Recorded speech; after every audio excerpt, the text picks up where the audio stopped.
Delaware Park based Miss Fulton Gal, one of three fillies based at Delaware Park right now, running in Saturday's Grade 3, $300,000 Delaware Oaks. It's a salty field. Her trainer, Michael Gorham, going to join me in a minute. My name is Frank Vespi. This is Delaware Park Today, part of the Midlantic Racing Today family of podcasts. Delaware Park Today is powered by the Racing Biz, theracingbiz.com, presented by our friends at Delaware Park Racing and Casino. After Mike Gorham, Delaware on-air analyst Stan Salter going to join me. We're going to dig into this card Saturday. There's a whole bunch of stakes. There's all kinds of interesting wagers. There's all turf pick 3, all turf pick 4. We're going to talk about all that. So a lot of good stuff coming up. You're watching Delaware Park Today. Here's Mike Gorham. Happy to be joined here by trainer Michael Gorham, Delaware Park mainstay over the last number of years. Headed, I think, to the Delaware Oaks with Miss Fulton Gal, who was 5th in the Black-Eyed Susan. Mike, thanks for joining me. How's she doing? How's Miss Fulton Gal doing? She's doing great. Came out of the Black-Eyed Susan in great shape. No issues. Been training right on forwardly, and everything's great. We did breezes last week, and she worked great. Worked lights out, galloped out real strong. So she's telling us she's ready to run. How'd you assess the Black-Eyed Susan? I thought it was an improvement, certainly over the Weber City Miss, but what was your take on it? Yeah, I think she ran okay. It obviously was a tough race. Johnny Velasquez did ride her, and he said he got in a little jam about the quarter pole, which he steadied, and he thought he could have been third, if he had a clear trip. Mm-hmm. And still she finished. She ran on at the end, and which is a positive sign. Mm-hmm. Mm-hmm. So I wasn't very disappointed in the race. I know she has talent. And it's a giant step to run against those kind of horses. So. Sure. Um, Unfortunately, she's out of conditions, and she's a 3 other than, and those are the kind of races she has to run Mm-hmm. Right. It doesn't make it easy, and it sounds like the Delaware Oaks not going to be an easy spot either. Grade 3, $300,000 on Saturday, and sounds like there's some tough ones coming, including we know the Black-Eyed Susan runner-up jumping the gun for Andy Simoff, who's also in. based Right. over there at Delaware. So the waters don't get any shallower at the moment. No, that's for sure. And I think for Andy and mine benefit, it's we're both training on the track too, so that might be a little advantage for both of us. Everyone else is going to be shipping in. So, Andy's horse I think is really tough. Ran a great race in the Black-Eyed Susan, and to run second. And but hopefully we can do better in this race. Now, the story behind this Fulton Gal. We had Rick Trott on this podcast. On this podcast a couple of months ago. One of the owners, he's married to Jimbo Brashali's daughter, Natalie. But it's kind of a whole big family thing of the Brashalis. Uh, Jimbo and you, I guess, picked this horse out in Ocala. Then Jimbo unfortunately passed away a few months ago. You're carrying a lot of hopes with this horse. I mean, they seem like they're really revved up and excited and putting some meaning behind these races. How's that experience been for you? It's been good, and we all understand that we're taking shots in these big races. We're not going in as the favorite, and she's seems to be improving all the time, which is a positive. And um, you know, if she gets a good trip, even if she runs 1, 2, 3, I think it's a good effort for her. Gives her some more black type, and we can move forward from there. Hmm. How did you and Jimbo connect? I've known Jimbo for quite a while. Just running in Maryland, and we were stable close to each other at Bowie at one time, Mm, and so we, we knew each other from being at the races and just talking about racing for years. Hmm. Hmm. Um, did you ever ride him? Probably not. No, he was by the time I got to Maryland, he was right at about the end of his career. So um, I never did get to ride him. I watched him quite a bit, and like I told him a story that when I was 14, I went to Pimlico on the closing day. It was I think it was July 3rd in like 1978, and Jimbo won 5 on the card. He won on what's named Dave's friend in the feature, but he won 5 on Okay. the card. And at that time, I was just a fan, a kid, and I didn't know him, but I knew of him and watch him ride all the time. How's a 14-year-old from Boston end up at Pimlico on closing day? A friend of my father's had a farm out in Hunt Valley, and we went down to visit for a week, and we decided to go to races for the closing day. For it was a big card, there was a bunch of stakes, and big day. Hmm. Hmm. Actually, spectacular bid ran on the undercard in a one another end, so it was a that was something to see. Did he win by like 100 lengths? He won, yeah, I ran 9 and change and ran one run out of the screen. Um, now your folks owned horses, right? They were Steeplechase Farm. That's actually my brother. My That's whole family's owned horses. Steeplechase, my brother, and my brother Robert. He has horses. My brother Billy has horses, and my father had horses. His his his whole life. And my whole life too. So um, in fact, one of the horses was it your parents had Mandy's Gold? no, that was my brother John. That was your brother He was John. Steeplechase Farm. Yeah, Okay, okay. So Mandy's Gold that you bought for I think 87,000, grade one winner, bunch of graded stakes, Breeders' Cup, the whole thing. yeah, yeah, Pretty yeah. nice horse. We bought her at Timonium too, in the 2-year-old sale at Timonium, and we liked her in the sale, and she turned out to be a great horse. Yeah, talk about that experience a little bit. I mean, you guys you've trained a handful of graded stakes winners, but I think she probably has to stand alone Right. as best horse you've had. Yeah, she was very talented. We bought her out at Timonium sale, and I brought her up to Delaware, and from the first time I worked there at Delaware, it was like this horse is above everybody else. I mean, she was special. So it was great horse to train because she'd do anything you asked her to do. She'd go fast if you wanted, she'd go slow if you wanted, and she was just the perfect horse to train. Hmm. And you won was it the Ruffian? Was that the grade one you won with her? Yeah, she won the Ruffian.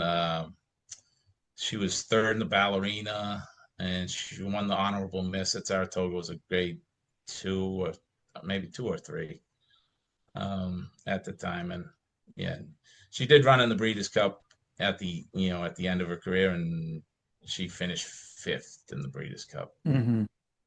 I was reading an article about her. I guess that we did. Jennifer Kelly, I think, interviewed you a few years ago, and I just, it's like all the horses she was running against are names even I was pretty casual fan back then, but like Take Charge Yeah, right, Lady and Azeri and like right, all these names, exactly. like Yeah, I remember those horses.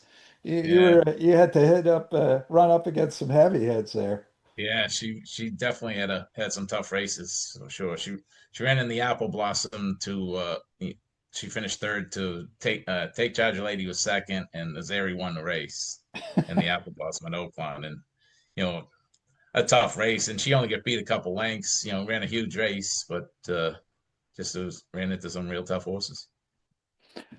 Is it when you've had a horse like that, does that make it like easier? Does it make it easier in the sense of like, I'm chasing another good horse, or does it make it harder? Like I had a horse like that and then maybe you don't.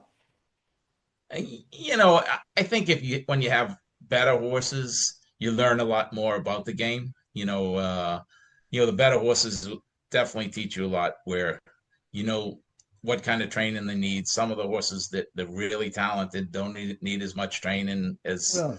as some others. It's like a good athlete. You can throw him out on the field at any time and he can do it, even if he's half fit.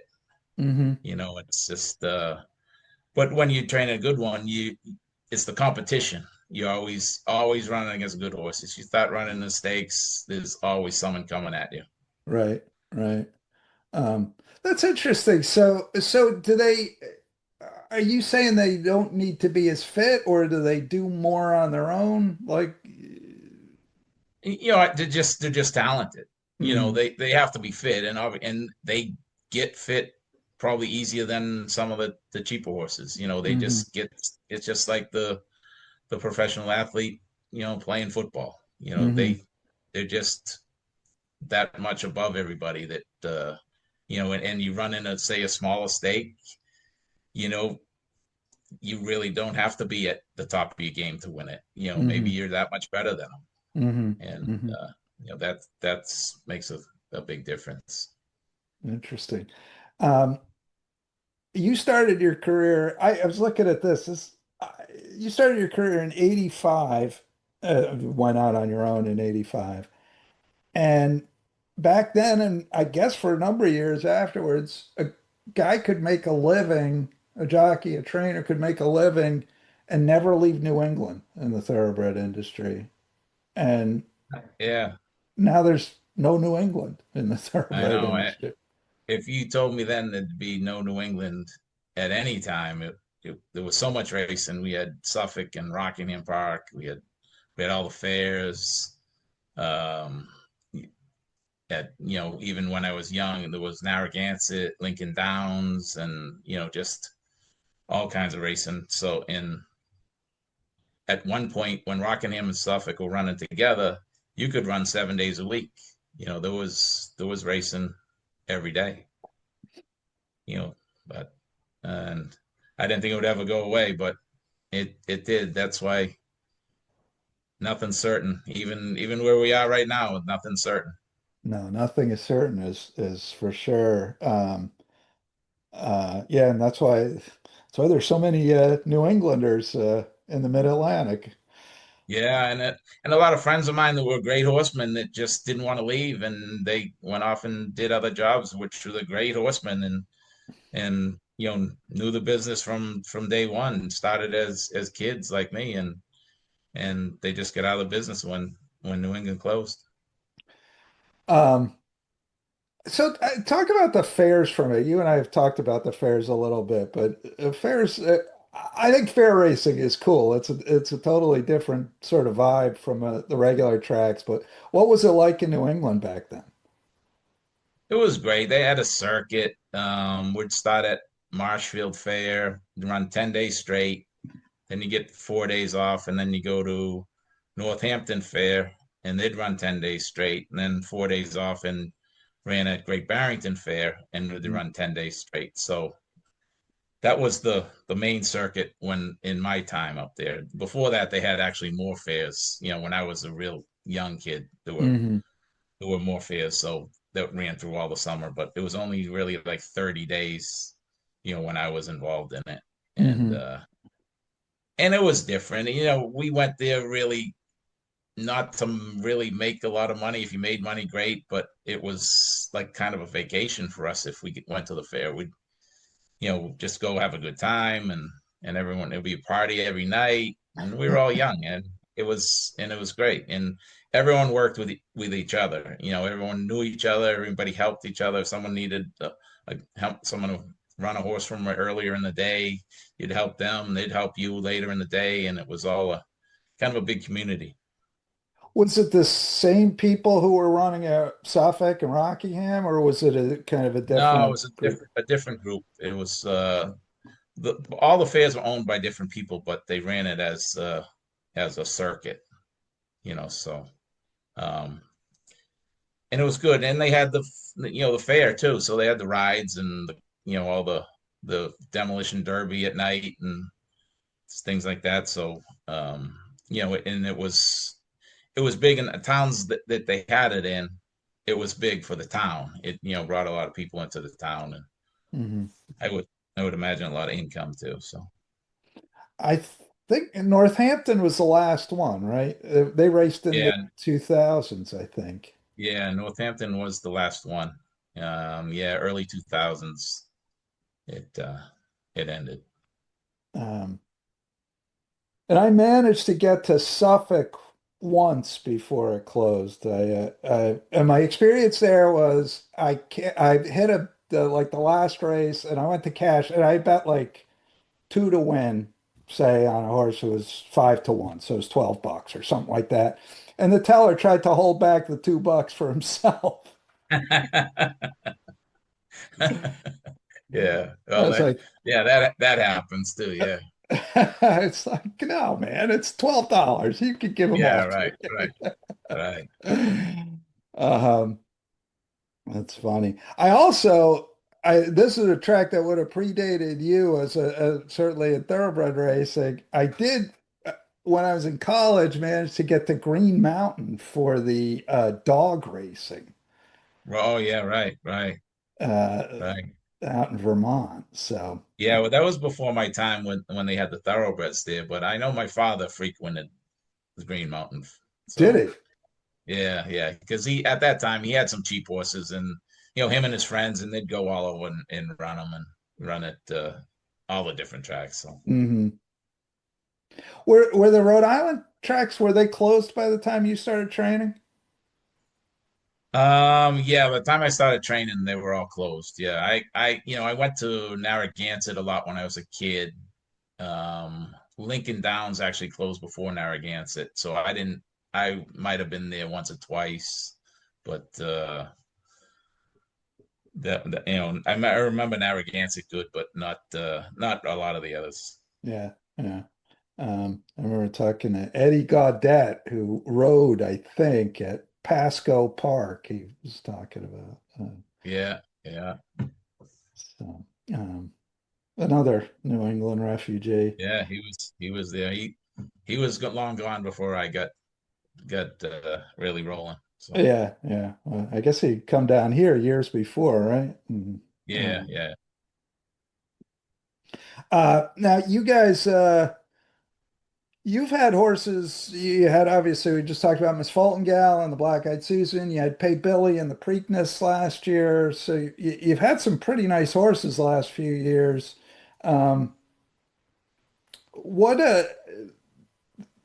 that whole experience what was it like? Actually, I should ask you this. As a trainer, you trained a horse at Pimlico and the Preakness and all the hoo-ha last year, and then the day that's supposed to be the second biggest day was at Laurel this year in front of 4,800 people. What was that like? Yeah, it was a little different, to have those days at Laurel too, even with the Preakness there, it was a little different than the normal, and not a very big crowd like the usual Preakness weekend, and um but I think it went over well. I thought it wasn't overcrowded, and it was a decent enough crowd, and everything kind of ran smooth, and we saw some good racing. Yeah, no, I agree. I mean, it seems like for the horses, it'd be easier. Like it's an environment that's more similar to what they're used to than, like particularly the old Preaknesses with 100,000 people and sort of all the Right. lunacy. Yeah, right. Yeah, that's probably for sure. It's there was a big crowd, but it wasn't like the crazy infield like the Preakness would get, and so the noise level was probably a lot less than it ever was at Pimlico. Hmm. Hmm. Um, what is Pay Billy up to these days? He's at Delaware. We got him going, just kind of gonna wait and looking for a spot for him. Hmm. Um, he had run in at Aqueduct, and Uh, didn't run his little subpar performance, so we figured we'd just kind of back off on him a little bit. But now we're kind of cranking him up again now. Hmm. And you had mentioned Omaha, Omaha. You're thinking about the stake, right, at Delaware?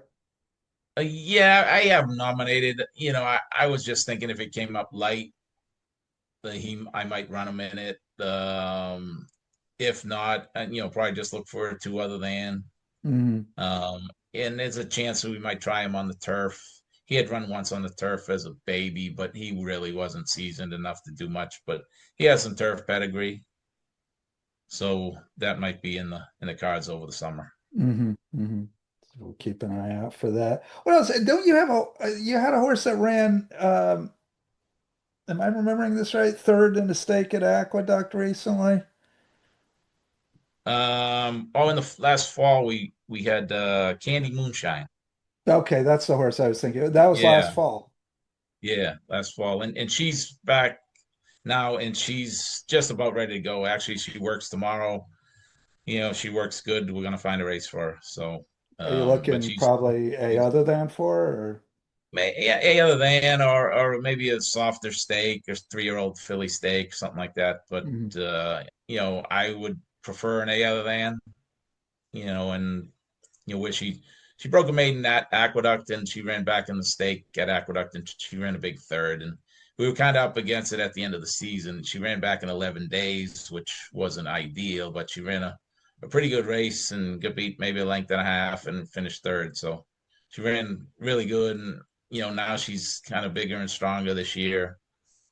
And I think she's going to have a big season. do you? Okay, so we put that in the stable mail there. Yeah. Candy Moonshine, one to keep an eye on. Wanted to ask you, so you and your brothers are original six stable, is that right?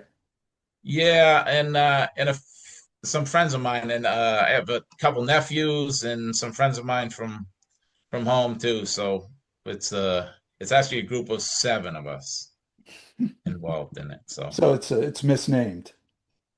yeah, well, there was 6, and then the last guy jumped in. So, but But there's no but it's original seven, so it doesn't. it's actually named after the original 6 hockey teams. Right. So, when we were kids, we all played hockey. So in Boston, hockey was big at the time. So that's where the name really came from. Yeah, that's like the Bobby Orr and shortly post Bobby Orr years, right? Yeah, exactly. Yes. Yes. Um, yeah, it's unfortunate that you are a Bruins fan, of course. I'm a Rangers fan, and back then you would remember that was a huge deal. The Rangers and Yeah. Bruins was a big Yeah. rivalry. Not so much anymore, Absolutely. Yeah. um, but yeah. In fact, one of the first games I went to as a kid at Madison Square Garden would have been like 74, maybe 74, 75 was the Rangers and Bruins. And Bruins Yeah. won, which was sort of par for the course. But Phil Esposito. yeah, Espo. Well, that whole trade with Espo and Yeah. you guys got Rattel and Rick Middleton, which turned out to be the better of the deal in the long run. But Yeah. In the long. Yeah, they were younger. um, Middleton was good. yeah, yeah. And Brad Park you got. That was part of all Yeah. that. Brad Park. Yeah. Um, Still a Bruins fan? Yeah. Yeah.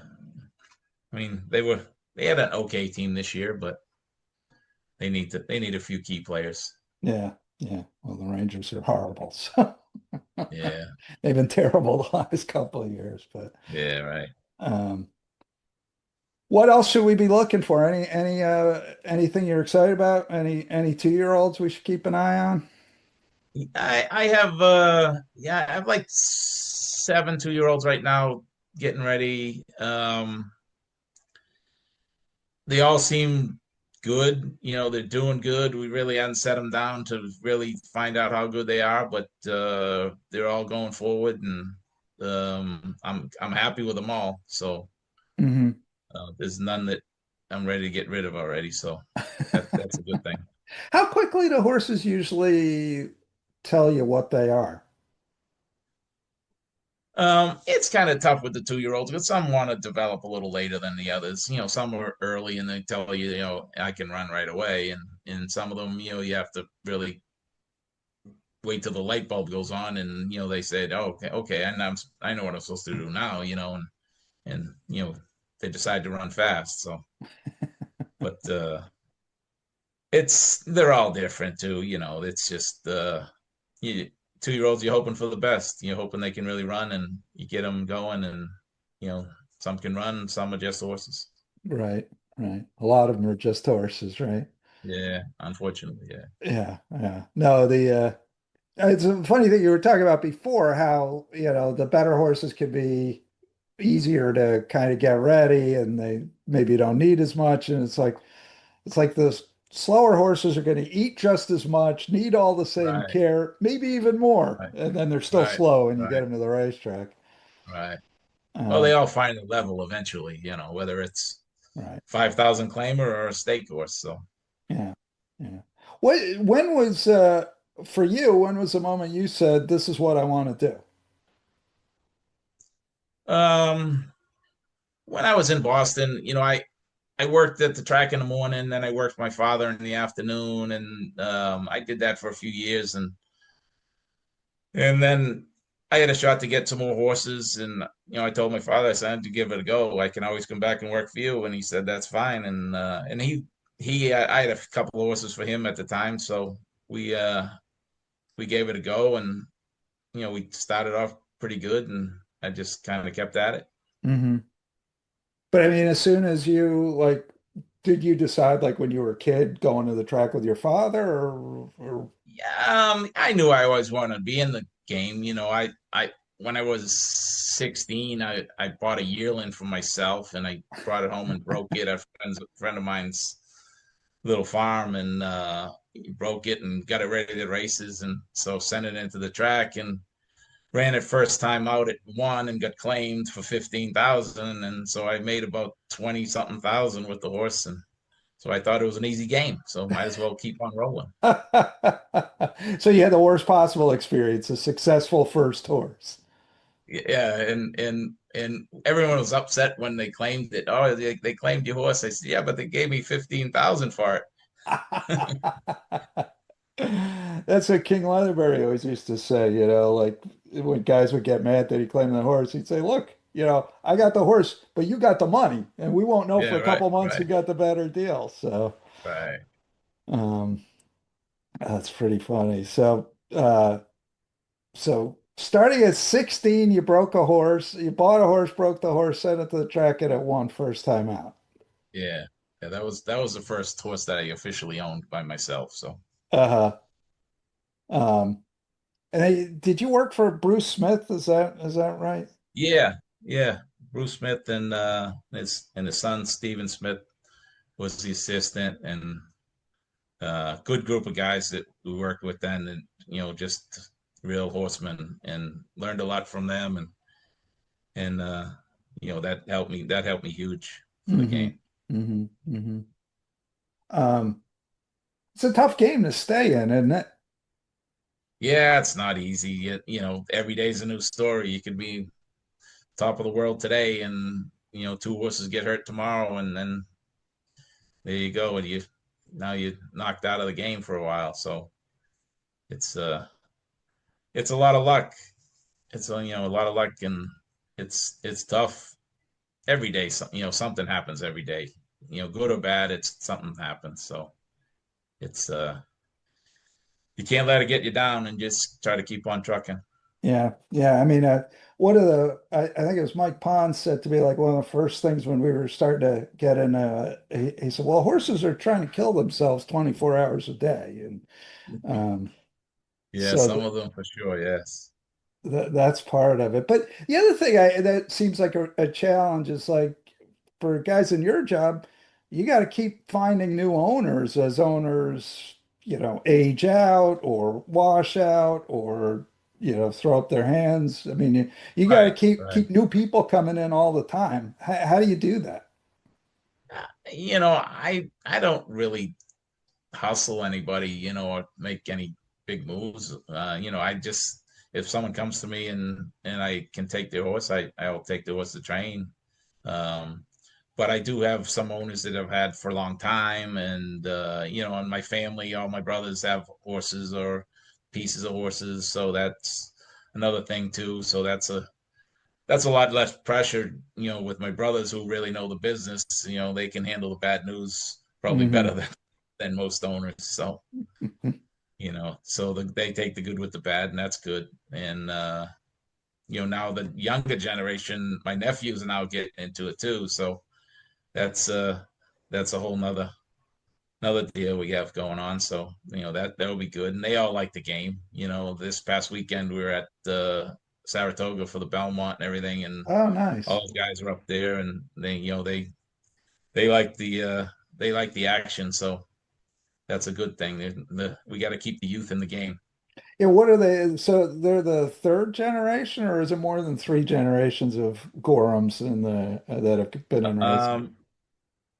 Um, there'll be, let's see, the third generation, but the fourth generation's just arriving. So I don't know if the game will be worthy that when they get old enough, but I hope so. Yeah. What do you see in the future for the game? I don't know. I just see every year it kind of dwindles a little bit, which is unfortunate. Like I never thought New England would never have racing, and here it is. New England racing's gone, and so everyone. I've seen different tracks go, and and even in another month, Aqueduct's going to go away. Which in New York's huge racing, but they're still shortening it up where they're only going to have two venues. Yeah. So it's just seems to be getting shorter and shorter as we go. Yeah. Yeah. And in Maryland, we had what 165 days a few years ago. We're at Right. 120 now. And Delaware used to have what 140, I think. Yeah, 140. Yeah, when I first got here in '96, 140 days. Yeah, And now you're around 75 or 80. yeah, Yeah. yeah. It's a little making it a little tough. And and the less racing, the less opportunity these horses have, and the less owners can run their horse to make money. Less opportunities. Some of them will get disgruntled and might not want to stay in the game. Yeah. Yeah. No, it's tough. I mean, the economics are hard in the best of times and Right. really hard when if you can't get your horse in races or um, all that. So Oh yeah, it's frustrating for sure. yeah. Yeah. When there was more racing, I assume it was just easier to like your races would come around on the regular, right? And Yeah, and you knew your races would go. The certain races were automatically they'd go all the time. Now you got to hope the right race for you goes. So if your right race doesn't go, then you have to call an audible where either you run for more money or less money or some sort of different race, but you have to do what's best for the horse too. And you know it's just tougher to win. You're not running in the exact race that you want to be in. right, right. And one of the things a few trainers have said to me that's hard too is, that you sort of have to keep your horse ready to race at any moment because your race might pop up or it might, or you have them ready and then the race doesn't go, but maybe it comes back next week or, Right. you can't point to a race because you can't count on the race. Right. Yeah. The overnight races, the everyday races, there's no guarantee that they're going. At least the stake race you can point to as that race, and Yeah, that race is going to go. right, But the say the 10 claimer, it might go today, and when it comes back in 3 weeks, it doesn't go. So there's no guarantee on those races. And then if you miss a race, next thing you know, you're 6 weeks or 2 months between races for a horse that was ready to go for the last 5 or 6 weeks. right. That doesn't sound like fun for anyone. Um, No, no, that's for sure. all right. Anything else you're going to have in at Delaware this weekend? Um, nothing else in the big races. I think that's probably about it. Like my big horse would be Miss Fulton Gal if she get in, and other than that, not too much. much else. Has I did want to ask this, and I'll let you go. I know I've been all over the place here. Has Delaware being open year round for training, does that make life easier? Um, I usually go to Maryland in the winter anyway. So I took this year. I took the bulk of my horses to Laurel, Hmm. and I did leave 6 horses at Delaware that were I used it more of a kind of a leg up facility for me.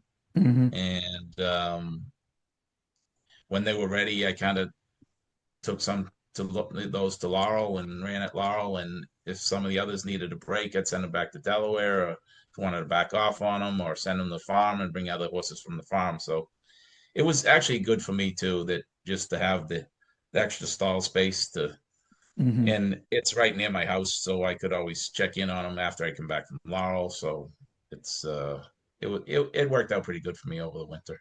Yeah, yeah, that's good. Um, is that going to continue the year-round stabling?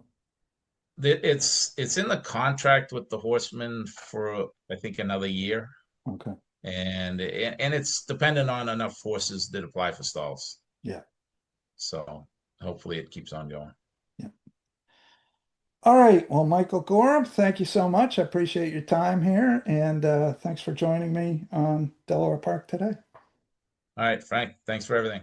Now, here's Delaware Park on-air analyst Stan Salter. Stan, last year it was the first Delaware Derby. It record handle on the for Delaware Park on the day. Let's talk for a minute about like what was the atmosphere like at the track last year for the Oaks and Derby. The place was packed. Yeah, you had to walk through a crowd to get to the bathroom or buy a hot dog or something.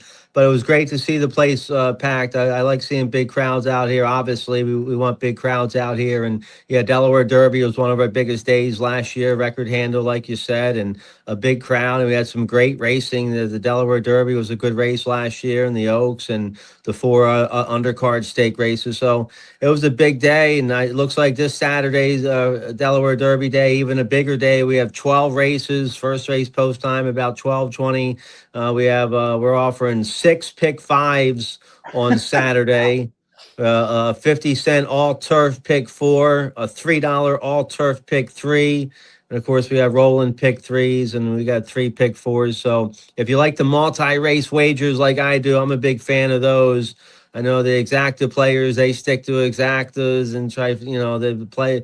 I've come to learn that horse gamblers are loyal to what they want to bet in. I bet on. I've tried to convert big exacta players to playing the pick fives. They say no, no, no. They're playing exactas, and I'm the opposite way. I have a hard enough time picking the winner, so I just like picking winners of races, and I let other people hit the exactas. So if you like the pick fives and the pick all turf pick 4 and all turf pick 3, Saturday's the place here at Delaware.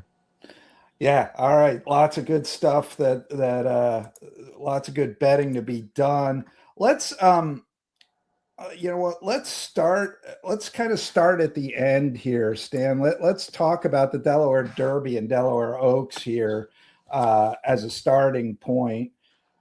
Really interesting. I mean, you're seeing some names here that you're not used to seeing. You're seeing Bob Baffert, you're seeing Brad Cox, you're seeing some pretty, as well as a bunch of jockeys. You're seeing a lot of kind of high end national names here on this card. Yeah, all the big ones are here. Irad Ortiz and Jose Ortiz, the 2 leading jockeys in the country. They'll be here. Okay, of course, Jose just won the Kentucky Derby and the Belmont on Golden Tempo. So him and his brother Irad, they'll be here Saturday. You have the Hall of Famer Johnny Velasquez that'll be here. Junior Alvarado will be here. Luis Saez, they're all right. Well, Junior's not riding in the Delaware Derby, but he's riding other races. But then you got top riders from Maryland like Jevion Toledo up here, and the leading apprentice rider in the country, Yetsit Hazelwood. So yeah, some solid top riders in the Delaware Derby. Track to the field of 7. So what do you make of the Derby? How do you see this race playing out, and where does it point you to? I think the four major players you have to take notice of the three out of the woods for Philip D'Amato, a 3-year-old by Constitution. He's on a hot streak. He's won 2 in a row at big time tracks. He broke his maiden in a maiden special weight at Oaklawn early April, $110,000 purse. Those are some of the toughest maiden special weights in the country. He marched right to the front that day and galloped by almost 3 lengths with a big 92 Beyer speed figure. Then he came right back a month later, early May, at Churchill in a first level allowance condition. He did the same thing in an 11 horse field. He was 12-1. He marched right to the front and won by a half length. He repelled all his foes. It was a big time game win. He got a lifetime best 93 Beyer speed figure. So the three out of the woods. He hasn't done anything against Stakes Company yet. But he's certainly on a hot streak, running 90 Beyers, and you have the Hall of Famer Johnny Velasquez aboard. I'm a big fan of Juddmonte. All they do is breed champions. I mean, every horse they breed is good. The dam was good. The second dam was good. Look at this Juddmonte homebred we have in here for Brad Cox, the 5 Sovereign Law. He's by Into Mischief, the world's leading sire. He's out of a Munnings mare. He's lightly raced, only 3 starts. It looks like that race at Gulfstream back in February was too short. He needed a race. But his second race, they stretched him out to a mile at Gulfstream in a maiden special weight. He rallied from mid-pack that day to win, shot up to an 80 Beyer speed figure with that maiden win. And then went to Churchill early May and was rallied for a big second behind Out of the Woods, who I just talked about. Got a 92 Beyer speed figure out of that allowance race at Churchill. So I think the 5 Sovereign Law is bred to be a champion for Top Connections. Irad Ortiz was riding him. He certainly looks like a well-bred colt going in the right direction. And then you have the 6 Big Cuddle, the Sir Barton winner down there at Laurel. That was first time blinkers last out for Big Cuddle, and he ran a lifetime best 82. I'm sorry, he ran a 92. Is that a 92 or 82? He ran a 92. Yeah, he ran a 92 in the Sir Barton with first-time blinkers. So Big Cuddle, he's on the improve. And then you have the Butch Reed horse on the outside, the 7 Ponder and Dream. He has a lot of early speed. He just won a nice allowance race at Parks with an 86 Beyer speed figure. So looks like there could be a lot of speed in here. The 3 Out of the Woods, the 7 Ponder and Dream. They look like they have some early speed, so might set it up for a closer like the 5 Sovereign Law, the well-bred Juddmonte homebred. Who do you like in the Derby, Frank? I think it's a real interesting race. I mean, you mentioned Big Cuddle. He ran great. You know, the horse he beat in the Sir Barton was Brad Cox horse, who had a huge number and breaking his maiden and went off at 1-2, and you know they were well ahead of everybody else. You know, all the horses you mentioned are live. The one that you didn't mention that I don't quite know what to do with. I'd be curious to hear your take. Is Litmus Test for Baffert.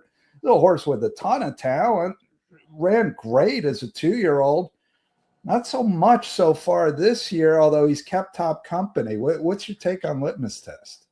Yeah, the comeback race, March 1st in the Grade 2 Rebel at Oaklawn. He ran an okay third that day. He was the beaten favorite. He went to the front that day and got tired, but you can give him an excuse. He had a couple months off prior to that. But he must have come out of that race well, and Baffert kept him in Hot Springs and ran him in the Grade 1 Arkansas Derby. He was about 4-1, 9-2 in that race, and he ran a big-time clunker, really. He was next to last and got beat 12 lengths and a low Beyer speed figure, and then who owns this horse? All right, maybe the owners had Derby fever. I guess they had enough points from the Rebel. He won the Grade 2 at Los Alamitos last year, so I guess he had enough points to get into the Derby. So I guess owners and trainers figure if they have one of the 20 best 3-year-olds in the country, why not take a shot in the Kentucky Derby? Maybe I would too, but look what happened. He got buried in there. He got beat almost 40 lengths. He was bumped repeatedly. Probably, who knows how he came out of the race, but certainly, you see a race like a big time negative race like that, and you just have to wonder how much it affects the horse's confidence and overall well-being. Horses don't like getting beat up like that. So you got Jose Ortiz on the horse. It is Baffert. He's by Nyquist, and they paid $875,000 for this horse as a yearling. He's out of a Malibu Moon mare, so he's well bred. They're trying to get him back on, trying to get him back to his best stride, but we'll see. Delaware Derby came up with some tough horses in there. No, it did. He was actually my not my top choice to win the Kentucky Derby, but he was like my crazy long shot play in the Kentucky Derby, and he ran terrible. But the logic for me going into the Kentucky Derby was it's Baffert, and who's better at winning the Kentucky Derby than Baffert, and B, it's high end connections. Like they don't. My theory, which appears to have been wrong, but they don't need to run a horse in the Kentucky Derby. Like you and I might just run a horse in the Kentucky Derby if we could get in, because what the hell, how many chances are you going to get?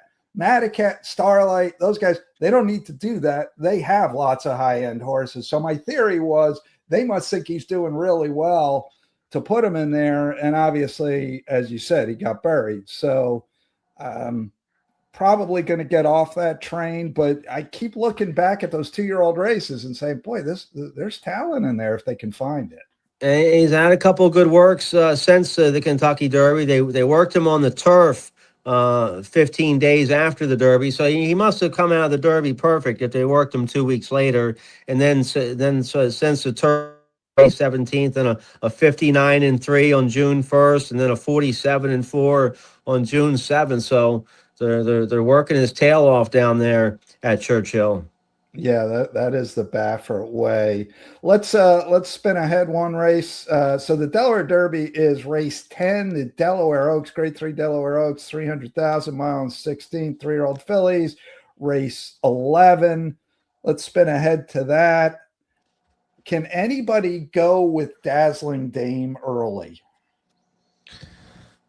Well, we'll see. She ran huge here in the White Clay Creek last October as a 2-year-old when she beat Jumpin' the Gun, who was the heavy favored in that race. So she's 1 for 1 here at Delaware Park, and since then she had a big win last January in the Basada at Aqueduct. She ran an okay second in the Virginia Oaks. She was well beaten, 4 1/4 in the Virginia Oaks. So they had enough points to get into the Kentucky Oaks. After the Virginia Oaks, I guess they had enough points, but her numbers. Well, she did run a 90 at Aqueduct last January, but she was 40 to 1 in the Kentucky Oaks. So that's a tall assignment. And same thing, like we were talking about with litmus test coming out of the Kentucky Derby. You wonder if a race like the Kentucky Oaks, you wonder how much that took out of her and affected her confidence. Can she get back to her best stride in the very next race? Brittany Russell's a top trainer. She's hitting at 25% on the year. Her and her assistant trainer, Emma Wolf, have done a nice job with this horse. They had this filly, 3-year-old daughter of Gervin. They had her schooling in the paddock yesterday at Delaware Park, and she looked great. She was acting fine. She was cool as a cucumber. So it was good to see her schooling in the paddock yesterday.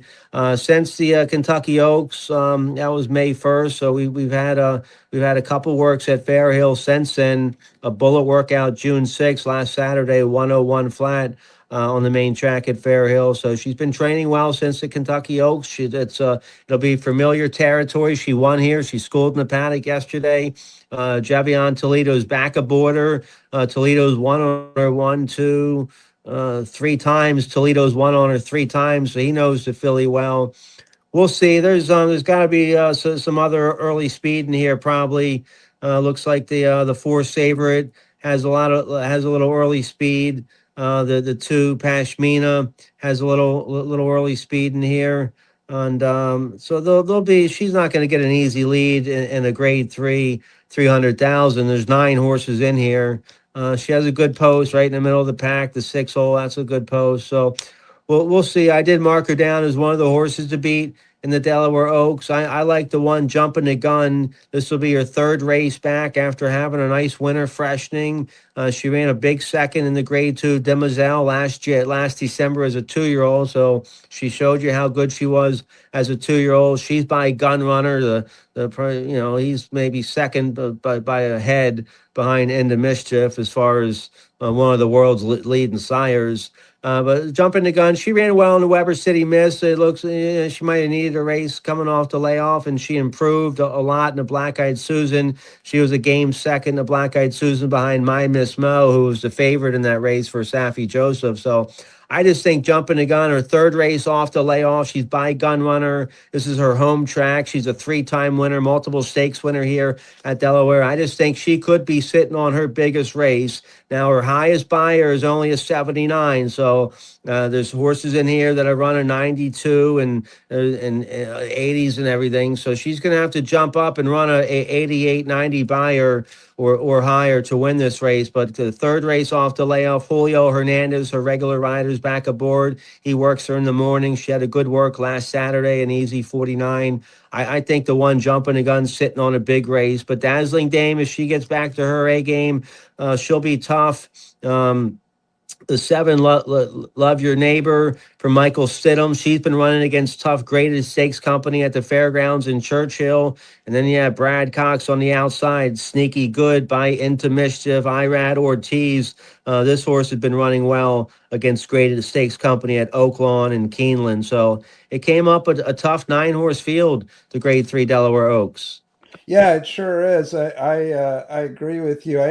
Jumping the Gun is interesting, and I think it's worth noting in the Weber City Miss 2-back, she was basically out in the parking lot. She was like 5 wide all the way around the track. That was a terrible trip. And last time out, she was wide again. And I talked with Andy Simoff earlier this week, and he was saying, I don't know that he wanted the rail draw, but he wanted to be a lot farther inside than he had been. And so he's got the rail here. So hopefully she can tuck in and find a good trip. And then, we'll kind of see how good she is in the lane. But that effort, as you said, behind My Miss Mo was more accomplished than anyone in that field and was going to get the trip, which she did. She was going to be tough to beat. This horse looked like a winner at the head of the lane and stayed on to the end. I thought it was a very, very good effort. So I agree with you. I think that this is a horse that could make a nice move forward. And I didn't say much about the 2, Pashmina. She ran a big race in the Gazelle Grade 3 at Aqueduct back in April. She was a big second there behind Always a Runner, who would come back and win the Kentucky Oaks. But Pashmina, she got beat up a little bit in the Kentucky Oaks, but she's run some big races. So, yeah, it's a real nice 9-horse field. You got all the big names in there, all the big jockeys. Jose, Irad Ortiz. Who's Irad on? He's on the outside horse for Brad Cox. You got Jose on Pashmina, Johnny Velasquez, and Junior Alvarado's in there. So you got some of the best jockeys in the country in this race. Hopefully, we had a record handle on this day last year. I'm thinking we can beat it this Saturday. We have 12 races. The stake races came up great with big fields and 9-horse field in the feature, the Grade 3 Delaware Oaks. So hopefully we can break the record we set last year on this day. Yeah, one thing one interesting sort of element here is, and this doesn't always happen in races like this, but you got 3 horses training over the track right now. You got Jumping the Gun for Simoff, who's based there. You got Love Your Neighbor for Stidham, and Miss Fulton Gal for Mike Gorham, all of them training over the track. And I talked to those guys this week, and I think they think it's a little bit of an advantage. I mean, Stidham in particular was saying, some horses don't always get over Delaware. So we like to, when we have a horse running here, we like to get them a couple works over the strip. And they feel like that's a little bit of an advantage for them. That Love Your Neighbor, the Stidham horse, has been really banging heads against some tough rivals and running good races over and over. Yeah, and she's by Constitution. They paid $350,000 for her as a yearling at Keeneland. She's owned by Leal Stables, the same owner as Barbaro. So yeah, these are top connections. Stidham, Luis Saez aboard. So it looks like Saez and his agent.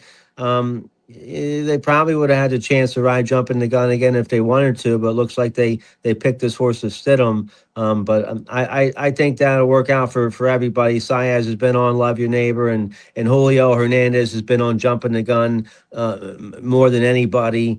He's won 3 races on her. He works her in the morning. He works a lot of horses for Simoff in the morning. So I'm glad and excited to see a local jockey like Julio. I call him Julio Hard Riding Hernandez. I'm excited. I'm excited to see him get a real good shot here on a big stage in a Grade 3. Yeah, no, he's in with a big chance there. I agree with you. One note I want to make on Dazzling Dame. She kind of in the Kentucky Oaks, she dueled with Explora for the lead for first three quarters or 7/8 and before fading. Finished a little bit behind Explorer, a couple lanes, not too much. I think Explorer was fourth or fifth. Anyway, the point being, Explorer came back to win next time out. So that maybe flatters the effort that Dazzling Dame gave just a little bit there. Yeah, my man Javion Toledo. I'm glad to see him up here in a big race. Him and Sheldon, two of my favorite jockeys down in Maryland. All right, let's spin back now. You mentioned you got what, an all turf pick 3 and pick 4, is that correct? We have all kinds of stuff going on with the multi-race wagers. Yeah, we have 6 pick 5s. We have pick 5 starting in races 1, 3, and 5. And then we have an all stakes pick 5 starting race 6, and an all stakes pick 5 starting race 7. And then the late pick 5 starting race 8 goes to 8 through 12. Race 12 is a real tough maiden special weight on the turf. And then we have pick 4 starting races 2, 4, 9. We have a 50-cent all turf pick 4. That starts race 5. The all turf pick 4 are races 5, 7, 9, and 12. And then we have the $3 all turf pick 3. That starts race 7. The all turf pick 3 are races 7, 9, and 12. And then of course we have the 50-cent rolling pick 3s on all the races, the first 10 races. So yeah, so 6 pick 5s and at 50-cent all turf pick 4 and $3 all turf pick 3. They should be very interesting. I think the multi-race bettors will certainly like those bets. I'm gonna like them. I'm gonna do tickets for both those. Okay, there, yeah, bring your wallet. Lots of ways to get in the action. Let talk us through the turf races as a starter here, Stan. Let's talk about the 4 races in that all turf pick 4, starting with race 5, which is an A other than on the turf. Yeah, going a mile and 16th on the turf. It's a 12-horse field minus 2 MTO, so a 10-horse field. And here, Graham Motion has a homebred for Worthmeyer at Frere, a 3-year-old by Galloway over there. But this horse was born in Kentucky. He gets blinkers on. He's run 6 times.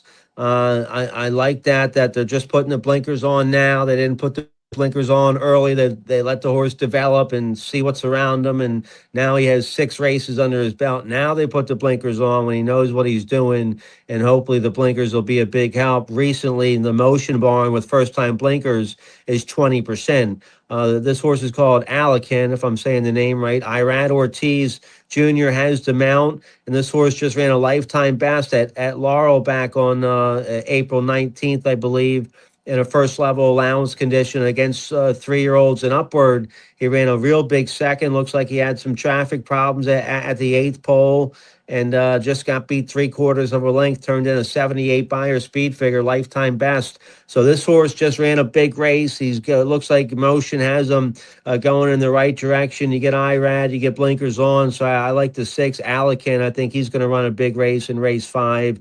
Lynn Ashby has an interesting horse in there. He'll probably be a big price. He won his debut here at Delaware last August as a 2-year-old in maiden special weight, going 7.5 on the turf. And then they ran him in the Laurel Fraternity last September. He showed speed and didn't finish very well at all. So he only ran 2 times last year. He's coming off the layoff. He runs well. He runs well fresh. He gets first-time LASIK, so that's going to help. Carol Sedania will ride. Then on the outside, Suzanne Satinius has an interesting horse, the 11 Parks. Forest Boyce coming up to ride, a 3-year-old by Painter. This horse has been, it looks like he ran a good third, sprinting on the turf at Laurel on Black Eyed Susan Day in a first level allowance condition. He rallied from far back. It was extremely wide, a good third, beating a length and a quarter. And then most recently, he improved to finish 6th, beating about 4 1/4 against Allowance Company here at Delaware, going 7.5. So he's interesting, stretching out to a mile and the 16th. You might get a decent price on him, but it looks like he wants some more real estate. So that's who I like in the fifth race. I like the 6. I like the 6, 8, and the 11 in race 5. That's a big field. That's a tough race to kick off the all turf pick 4. Yeah, no, for sure. It's a little bit of a puzzle, and there's some others you could take a look at too, including the Duarte horse on the far outside, and Mario Lopez has one. But I agree with you. I liked Parks in that allowance at Delaware June 6th, and he ran okay. I'm inclined to still like him again here. It's worth noting that he finished third in the Laurel Futurity last September behind Proton, who's a pretty nice horse. So it's an interesting horse, and it's a challenging race. Let's swing ahead a couple races. The 7th is the Grade 3 Robert G. Dick Memorial. I feel like this race sort of runs through a couple horses, Stan, but what do you think? Well, so the race 7 is the second leg of the all turf pick 4. It's the first leg of the $3 all turf pick 3. The $3 all turf pick 3 is races 7, 9, and 12. I'm a huge Bill Mott fan, so I like the 4 Alluring Angel right away. Junior Alvarado is riding this 6-year-old mare. She had a nice win last November at Aqueduct in a grade 3, going a mile and 3/8, same distance as the Robert G. Dick Memorial. And that was a nice win. She sat just off the early pace. She got in front early. She was 3 in front, turning for home, and won by a length and a quarter with a big 95 by her speed figure. And I don't know what happened at Gulfstream last December. She just ran a clunker that day. And then the race last January, that was a grade 3. She was 16-1 in there. So, so that looks like a real tough spot. This spot in the Dick Memorial probably a little easier. She's been off since January, so she's had some time off. The Mott Barn about 15% with horses off this kind of layoff. I'm hoping she can get back to her best stride. She's a 4-time winner on the grass. She's made 427,000 on the turf. How about Mott and Junior Alvarado? They've been on a big time roll. Of course, Sovereignty last year, and I'm looking forward to Sovereignty in the Stephen Foster. But how about from the last couple of years, from a sample of over 400 horses, Mott and Alvarado are 20% together in a positive ROI. That's right on the money. That's right where you want to be from a large sample like that. So the 4 Alluring Angel is going to be tough here in this 6-horse field. The 2 Storm Miami, the Irish bred mare, and here for Amelia Green. She just ran a big race against Grade 3 Company at Aqueduct on May 1st, going a mile and 3/8. She went to the front, and she just got beat 3/4 of a length. So it looks like that 5-year-old mare, Luis Saez, is going to ride her. And it looks like she's coming into this race off a big performance. So are you using 2 in here? You're using Storm Miami, the 2 horse, and the 4 Alluring Angel? Yeah, I'm gonna stick to those 2 and work around them. If I can afford it, maybe I add another one. But if I can get away with only going 2 deep here in this race, that'll help me with being able to afford some more coverage in the other races. Yeah, the other horse I would look at, I think Storm Miami, there's no speed in here. I think Storm Miami goes to the front and might be tough to reel in, but the other horse to look at, I think, here is Beleza, the 3 horse from Miguel Clement, who won the Flower Bowl last year, and then ran in the Breeders' Cup Filly and Mare Turf, and ran credibly, not great, but credibly. Had I'd say, a useful return to action in the Orchid at Gulfstream, going to need to run a little bit better than that here, but I think that horse is live as well. Yeah, beaten favorite in the Orchid. She wasn't on her A game at all in that race, and that was her only race this year. They freshened her up since then, so we'll see if the time away has helped. You get Jamie Rodriguez back in town to ride in a big race, so it'd be good to see Jamie Rod back down here. But yeah, if she gets back to her best stride, she could be dangerous, but badly beaten favored in that Grade 3 Orchid back in March. Yeah, no, she's going to have to step it up. Certainly, no question about that. Race 9, the Cape Henlopen for 3-year-olds and up, 1.5 miles on the turf. We got last year's winner, Vote No, is here, and 2 years ago's Kent Stakes winner, Desvio. Those are both here. Where you leaning here? Yeah, this is a nice race here. Nice 10-horse field in this race. I've always liked Desvio. I liked him when he won the Kent a couple years ago at 9-1 with Ben Curtis aboard. And then he had a real breakthrough win last October at Keeneland when he won the Grade 2 Sycamore going a mile and a half on a good turf, 94 Beyer speed figure that day. So he has the class to handle this field if he's on his A game. You get the Hall of Famer Johnny Velasquez to ride. Johnny V was aboard last time when they rallied from far back to finish a big second in the Grade 2 Elkhorn at Keeneland back in April. That's his only race this year. That was going a mile and a half on the turf. He was second behind Burnham Square in that race, who would come back to win. So he'll get a ground-saving trip with Johnny V. I like Desvio for sure in that race. Also the 5 Just a Touch for Brad Cox and Irad Ortiz Jr. aboard. This horse has run some big numbers before. He ran a 102 and a 104 Beyer speed figure last year when he won a couple allowance races on the main track. Now they put him on the turf for the first time last time against Allowance Company at Keeneland, and he rallied from last in that race to win. So he's a perfect 1-for-1 on the turf. He's a 5-year-old by Justify, who's Justifies by Scat Daddy. Scat Daddy is a terrific turf sire. So anytime you see Scat Daddy in the breeding, they might like the turf, and this horse liked the turf at Keeneland for the first time. He showed you how good he can be on the main track, and he was good his first time winning on the turf at Keeneland. Might even be sitting on a bigger race in the Cape Henlope. And you mentioned Vote No, who won this race last year. He's been on a little bit of a slump his last few races. How about the Grand Motion horse, the 8 Soleil Volant with Ben Curtis aboard? That horse just had a nice win against 2 other than Allowance Company. That's a big-time race at Churchill, going a mile and 3/8. He stalked the early pace that day and won by 2 at 25-1. Earned an 87 Beyer speed figure. That's a lifetime best number for this 4-year-old. He's a perfect 2 for 2 on the Delaware turf. He won the Kent last year, and he won another race here somewhere else. I guess his maiden race.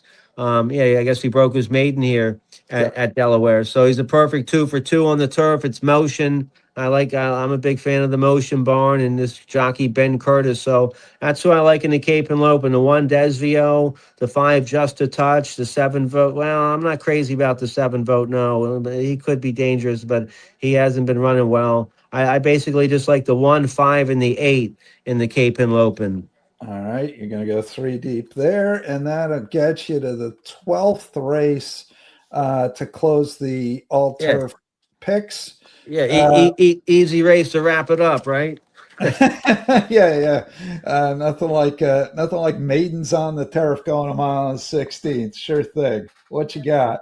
Yeah, maiden special weight for straight 3-year-olds, mile and 16th. The 1 Slobber Knocker for Mac Robertson, a 3-year-old by Tacitus. He's trying the turf for the first time. He just ran a big race at Delaware last down in a maiden special weight. They tried to get him on the turf that day. It came off the turf on the main track. He ran a good second, and that was late May. So this horse is dead fit. You get Jose Batista aboard. He'll get a ground-saving trip. If he likes the turf a little bit, he could be dangerous in there. Graham Motion and Michael Stidham, they both have some nice first-time starters in this race that could be dangerous. Motion has the 6-string quartet with Kevin Gomez aboard, a 3-year-old by Mendelssohn, who's a Scat Daddy sire. This horse is not a homebred, but looks like they paid $90,000 for him as a yearling. He's been working here at Delaware Park, so I like that. He's familiar with the Delaware Park gate crew. He got his gate card here at Delaware. I like that. Michael Stidham has the 7 Roadrunner in race 12. That's a first-time starter by Quality Road. They paid $120,000 for this guy as a yearling at Keeneland. He's been doing all his works. Looks like he was at Turfway earlier this winter. Then he's been at Fair Hill since April. And there's some nice works on the Fair Hill work tab. 101 and 2 from the gate back on May 15th. And then recently, I was on the main track. Recently, June 5th at Fair Hill, 101 and 2 on the Tapeta. So the both the Motion and Michael Stidham, first time starters, the 6 and the 7, they could be interesting. And then Motion has another horse in the race, the 9 Scanner, a homebred for Worthmeyer at Frere, a 3-year-old by Blame. He ran okay on the turf in his debut. He was 5-1 in that race. It was a maiden special weight at Laurel, going a mile on the turf. Looks like that was on Preakness Day. He was rank at the start and just didn't settle too much early on, then got tired. So hopefully he got some education and some experience from that race, and they can get him to settle more early, and they can rank better and not use up all his energy fighting the rider early on. Irad Ortiz rode him in that race at Laurel. Irad's back aboard. So this horse is bred to be a good one. He's a homebred for Top Connection. So the 9 Scanner, I think, could jump up and run a big race for Motion with Irad aboard.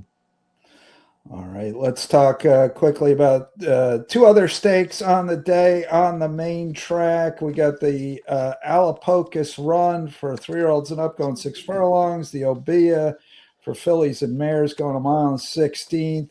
Alapocus Run race 6, Obia race 8.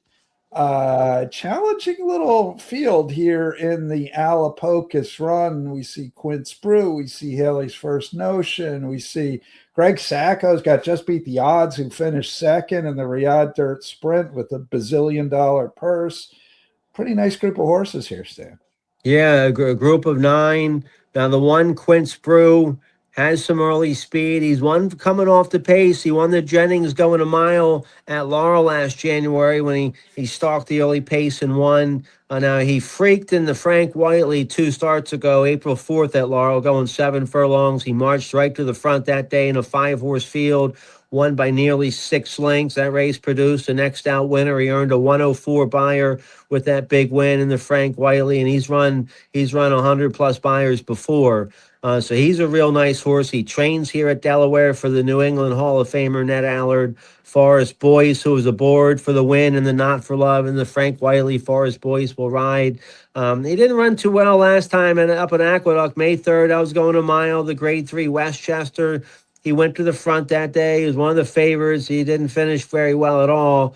But I was going a mile. Now we're cutting back to 6 furlongs in the Alapocus. So I think the one Quince Brew is absolutely one of the horses to beat. He's a 7-time winner from 13 starts. He's made almost 600,000.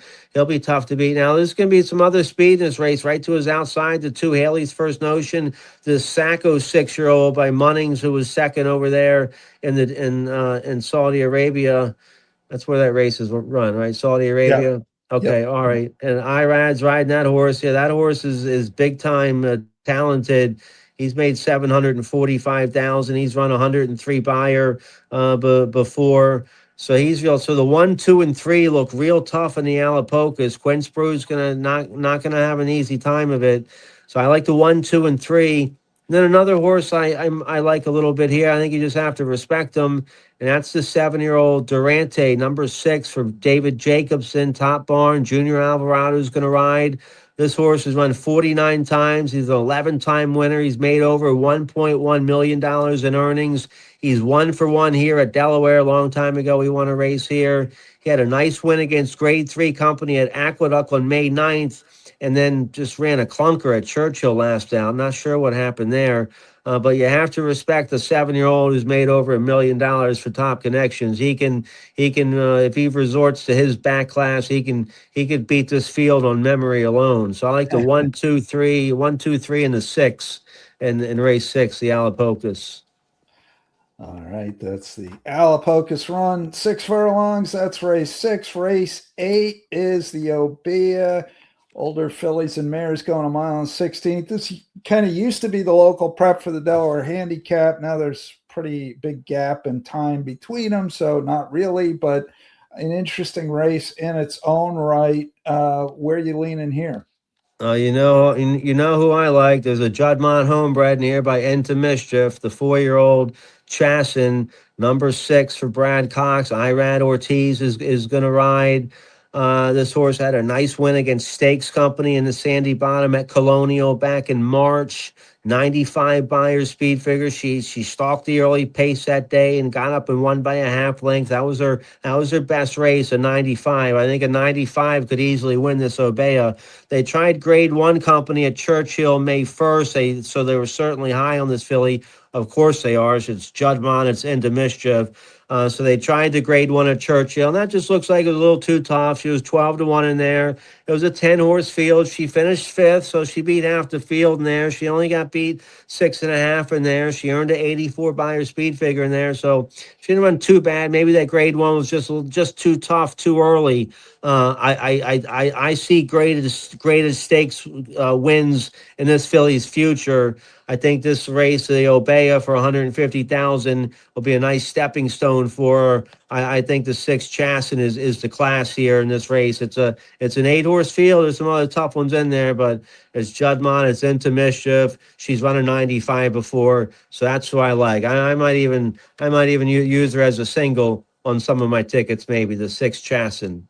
Okay, yeah, she's a nice nice horse for sure, nice filly for sure. Yeah, horse right to her outside's also a little interesting. Cash Call for Bob Baffert. Horse won the Summer Oaks last June at Santa Anita, and then it was 9-2 in the Grade 1 test. Didn't run all that well, but obviously was pretty well fancied. It's a filly with some talent. Be curious to see her only prior mile and 16th try she won. Be curious to see if she could get back to that here. Yeah, it's Baffert. You get Jose Ortiz aboard. She fired an 89 Beyer when she won that Summer Oaks at Santa Anita. Her last race, she came off a pretty sizable layoff and ran at Santa Anita in March and just ran an okay third that day, going 6.5. That's her only race this year. She's been off since then. She's got to go in a mile and a 16th in the Obeah in an 8-horse field with some other tough customers in there. So this is a tough assignment. Tough assignment here for the 7 Cash Call. Yeah, it's a tough race. So I think your horse is going to be the favorite here, but I would expect Cash Call to take some money as well. Now the 5 Kinsey Queen for Greg Compton. She was 3rd in the Delaware Oaks last year. Then they got ambitious. They tried the Grade 1 Alabama. She was 35-1 in there, and that didn't go very well.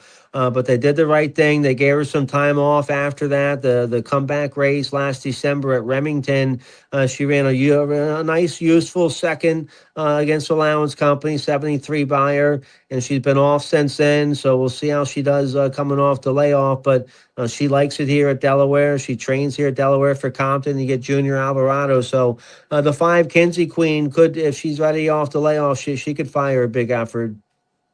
How about the Compton barn, 6 for 14 at the meet? That's not bad. Yeah, hitting that for 43%. Yeah, good to see him doing well. He goes to Oaklawn in the wintertime and then comes here and he does well at both tracks. So that's a nice circuit. That's a pretty nice circuit. I might have to check out Oaklawn in the near future in the wintertime.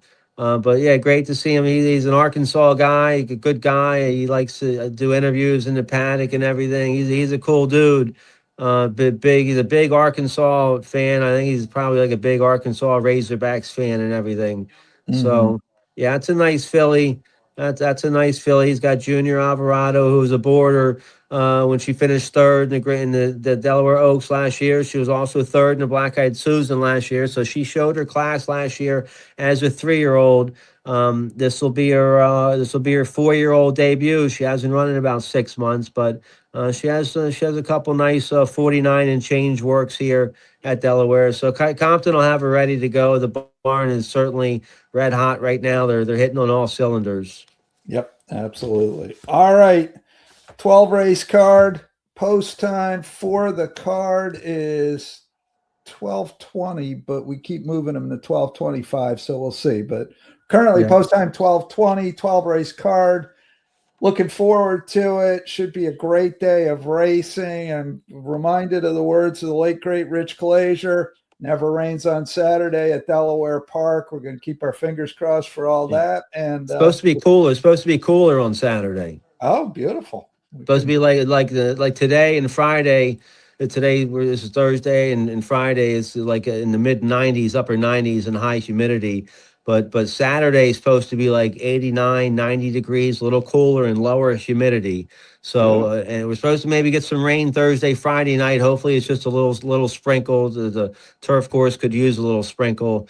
And yeah, hopefully we just need some nice weather. We got a bunch of stuff going on in the Grove all day. Food trucks and vendors here. There's a hat contest, all kinds of stuff in the Grove. And then after the races, after the big 12 race card on Saturday, there's a big soccer watch party in the Grove after the races Saturdays. But you don't need no free admission Saturday for the Delaware Derby. No admission. Come on out here, have a great time. We'll have some nice weather and a great card for you. All right, sounds good. Looking forward to it. Look forward to seeing you on Saturday, Stan, and good luck, everybody, and hopefully we help you cash a few tickets. All right, thanks, Frank. We'll see you Saturday. Thanks to Stan Salter. Thanks to Mike Gorham. And thanks most of all to you for watching or listening to Delaware Park Today, powered by the Racing Biz, theracingbiz.com. My name's Frank Vespi. Delaware Park Today is part of the Midlantic Racing Today family of podcasts. That includes Maryland Racing Today, Charlestown Races Today. Charlestown Races Today coming up tomorrow, Friday. Maryland Racing Today returns next week, as does Delaware Park Today. So stick with us right here on Midlantic Racing Today. Thanks, everybody, for listening. Thanks for watching. We'll catch you next time. Have a great week.